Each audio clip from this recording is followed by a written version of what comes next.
I'm grateful because you now can see that there is a genuinely significant movement happening in our state and in our country on the subject of early learning and school readiness.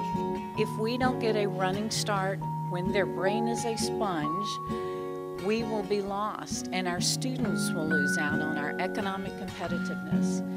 Talent is quickly replacing the incentive in the economic development world. And if Florida can continue to win on the early learning, on the K-12, on the talent spectrum, then Florida will continue to be the #1 place in America. Companies want to go where the talent is. While our state is focused on job creation, we must also focus on smart investments and see those investments pay off in early learning. We know that with an early start and a wise start, students will go on to become more successful in their lives and in their careers. We want to make sure that everybody in the state of Florida and the business community, as well as our legislators, understand how terrifically important this is to get it right and get it right early.